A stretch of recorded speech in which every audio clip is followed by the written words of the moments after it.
हो जाता है। तो ये जब देश एक है, प्रधानमंत्री एक है, संविधान एक है, राष्ट्रपति एक है, तो फिर देश में दो तरह की शिक्षा क्यों? दुनिया के तमाम देशों में शिक्षा फ्री है, स्वास्थ्य फ्री है, न्याय फ्री है गरीबों के लिए, लेकिन भारत जैसे देश में शिक्षा इतनी महंगी होती जा रही है।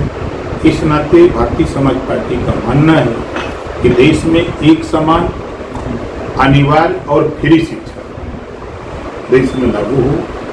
देश में बेरोजगारी चरम पे है,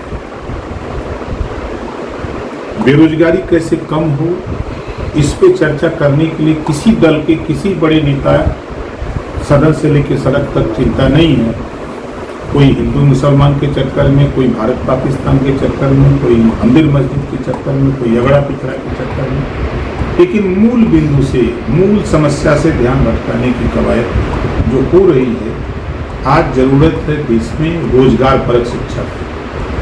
कक्षा 4 से भारतीय समाज पार्टी का मानना है कि कक्षा 4 से रोजगार परक शिक्षा, तकनीकी शिक्षा लागू हो। मोबाइल बनाना, मोटरसाइकिल बनाना, पंखा बनाना, लाउडर बनाना, इस तरह के 10-100 विषय बने। एक विषय हर जाति के बेटा बेटी को पढ़ना अनिवार्य कर दिया है।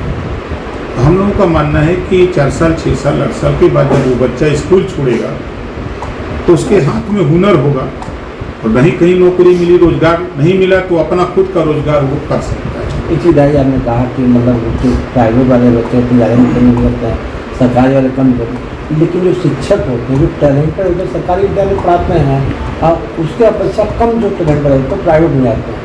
तो फिर ऐसा कैसे संभव होता है कि जो सरकारी, जब एक समान शिक्षा होगी तो जो पाठ्यक्रम प्राइवेट में है वही पाठ्यक्रम सरकारी में जब लागू होगा, इनकी मजबूरी होगी।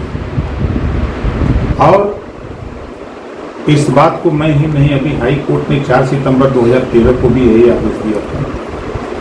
सरकार की समाजवादी पार्टी के उस समय सरकार को निर्देश दिया हाई कोर्ट ने कि अमीर और गरीब के बच्चे एक साथ पढ़ाए गए।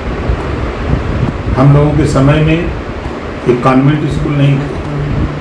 हम लोगों के समय में पढ़ने वाले लोग IAS और IPS बने, डॉक्टर, मास्टर, इंजीनियर बने। तो जब एक साथ शिक्षा होगी तब तो मजबूरी होगी।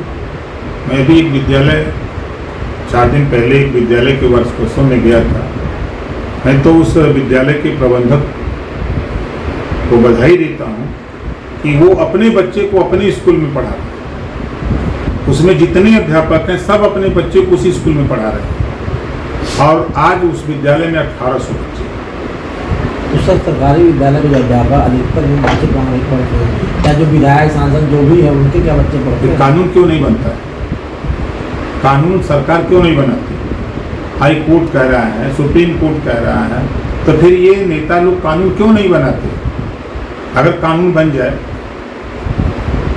तो फिर ये लोग दूसरे जगह भेजेंगे। देश में कानून की जरूरत है। समय समय पर आवश्यकता ही उत्पत्ति की जननी है। आज जरूरत है ऐसे कानून की कि अमीर और गरीब के बच्चे एक साथ पढ़ें, एक समान शिक्षा लागू। जब तक ये नहीं होगा तब तक इसी तरह खेल चलता है।